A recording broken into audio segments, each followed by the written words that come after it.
Ако компанията, в която сме инвестирали, вече не е същата, която сме си харесали в началото, е разумно да преоценим инвестицията си.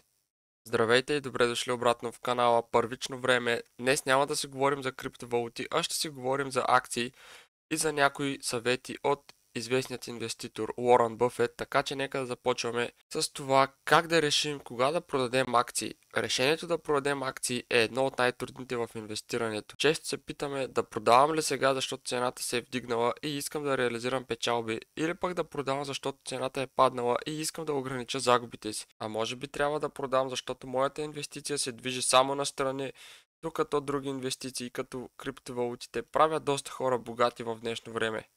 Уорън Бъфет, един от най-успешните инвеститори в историята, не дава ясни насоки как да подходим към този въпрос. В това видео ще разгледаме три основни ситуации, в които самият Бъфет смята, че е време да продадем акции, както и някои често срещани грешки, които хората правят при продажба на инвестиции.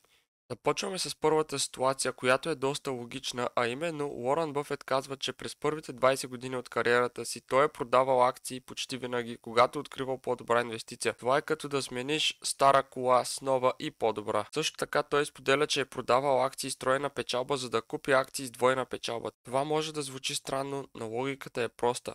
Ако намериш нещо, което смяташ за по-добра възможност, е разумно да преместиш парите си там. В писмо до своите партньори през далечната 1959 година, Бъфет описва как е продал акциите си в банка на Commonwealth Trust, за да инвестира в картографската компания Sanborn Maps. Той обяснява, че неговата нова инвестиция е била по-добра възможност, въпреки че Commonwealth Trust е била печеливша компания. Защо този съвет е важен? Инвестирането е като управление на ограничени ресурси.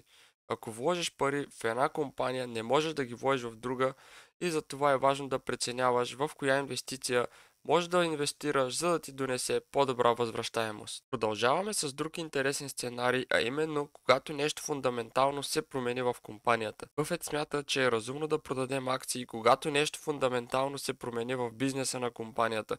Това може да е промяна в управлението, конкурентната среда или икономическите условия. И тук има няколко примера, които самият Бъфет е дал, така че нека да ги разгледаме.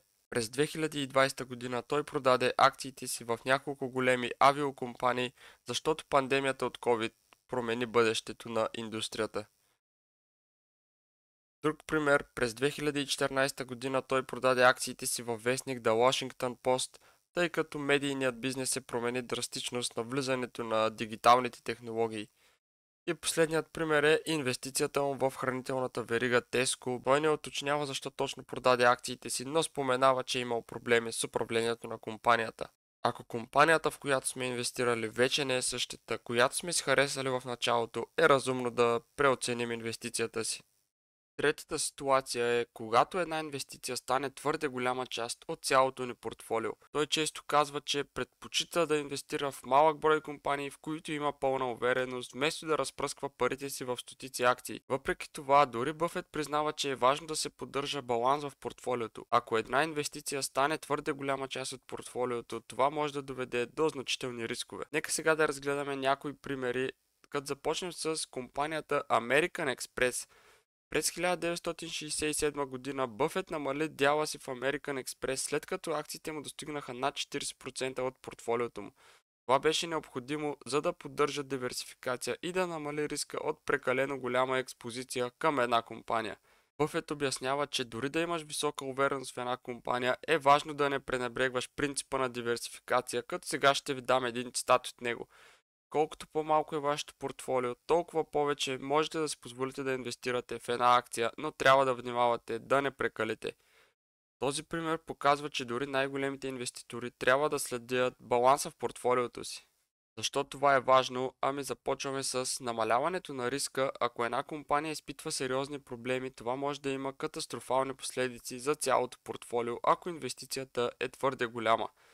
Поддържане на гъвкавост, диверсификацията позволява да се възползваме от нови възможности, без да сме ограничени от прекалено голяма експозиция към една инвестиция.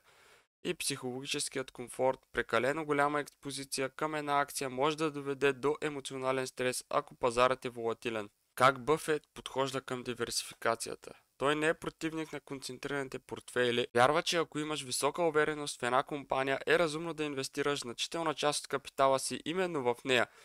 И сега отново един негов израз: диверсификацията е защита срещу невежеството. Ако знаеш какво правиш, няма нужда да диверсифицираш толкова много. Обаче дори самият той признава, че това си има граници. Той никога не би позволил една инвестиция да заеме прекалено голям дял от портфолиото му, защото това би го изложило на ненужни рискове. Много инвеститори правят грешки, когато решават да продават акции. Ето някои от най-често срещаните. Много хора се фокусират върху цената, на която са закупили акцията, и се опитват да възвърнат загубите. Това е доста грешно. Вместо това трябва да се запитаме: ако не притежавах тази акция днес, бих ли я купил? Ако отговорът е не, вероятно е време да я продадем. Уорън Бъфет смята, че продажбата на акции заради краткосрочни пазарни движения е грешка, освен ако нещо фундаментално не се е променило в компанията. И ето още един цитат от него: пазарът е машина за трансфер на пари от нетърпеливите към търпеливите. И емоционалните решения: много инвеститори продават акции, когато се паникьосват от пазарни спадове. Бъфет препоръчва да се избягват емоционални решения и да се фокусираме върху дългосрочната перспектива на дадената компания. Ако искате да научите повече за инвестиционните стратегии на Уорън Бъфет, съвсем скоро ще има видео, където разглеждаме неговите най-големи инвестиции и уроците, които може да научим от тях. А на вас, ако това ви е харесало, може да дадете един лайк и да се абонирате.